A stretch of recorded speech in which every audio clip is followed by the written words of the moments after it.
तर मुलांना प्रॅक्टिकल असं दिलं की कांद्याचं बी दिलं आणि कांदे दिले, कांदे लावायला लावले त्यांना, कांद्याचं बी लावायला लावलं. आता काही मुलांना विचारलं की कांदे कसं लक्षात, पण आम्ही कांदा लावला की त्यातून ते पाली येतात, त्यांना माहिती आहे. पण त्यांना एक्झॅक्ट हे नाही माहिती त्याला खाली कांदा लागत नाही. म्हणून मग तुम्ही प्रयोग करा, तुम्हीच पहा आणि त्याची पूर्ण माहिती. हापूस आंबा, पाले सगळे आंब्याचे प्रकार आहे, सगळे आंब्याचे आंबे आलेले आहेत, सगळे आंबे आलेले आहेत. पहा इथे पेरू काळा. आपण काळा पेरू कधी पाहिलेला नाही आणि आंबा, बैगन पल्ले, कमी बैगन पल्ले, सगळ्या प्रकारच्या आंब्याची झाडं या ठिकाणी आहे. पेरूचे प्रकार आहेत आणि ही सर्व इथल्या या शाळेच्या मुलांनी इथे सगळी रोपवाटिका ही तयार केलेली आहे. सुंदर झाडं, ही बगीचा जो दिसतो आहे तो त्यांनी फुलवलेला आहे. आणि ही आमची क्लासरूम आहे.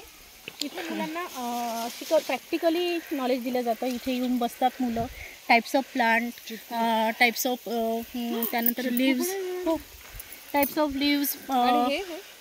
हे चिंचेचं झाड आहे, वेगवेगळ्या चिंच आहे. गोड चिंच आहे एक, ही गोड चिंच आहे, आंबट चिंच आहे, चिकू आहे, चिकू आहे. चला तुम्हाला हे देते ना मी, स्टार फ्रूट्स खायला देते. स्टार फ्रूट्स, सफरचंद आहे, याला सफरचंद सुद्धा लागले होते, थोडे एवढ्याले झाले, गळले. परत आम्ही आता त्यावर प्रयोग केला तर वाढलं झाड परत. तर सुरू आहे आमचे प्रयोग. म्हणजे सफरचंद आपल्याकडे येत नाही असा प्रकारच नाही, आमच्याकडे सगळं येत आहे.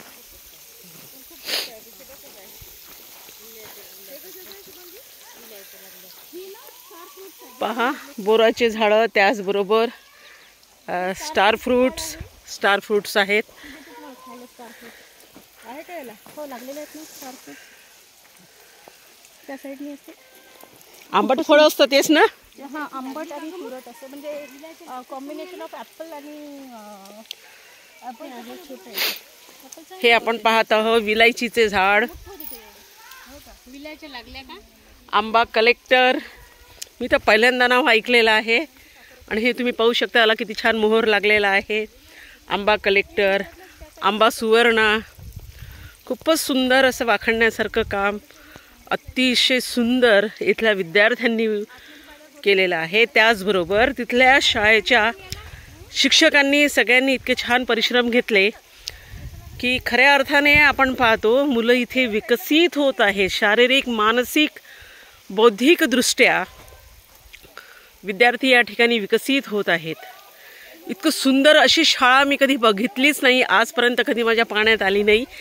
इथे प्राण्यांपासून, पक्ष्यांपासून, त्याचबरोबर सगळ्या प्रकारच्या वनस्पती, औषधी, आयुर्वेदिक औषधी आणि सगळ्या प्रकारचे फ्रूट्स, हे सगळं आपल्याला एकाच ठिकाणी या ठिकाणी आपल्याला पाहायला मिळत आहे. पाहू शकता, हे पहा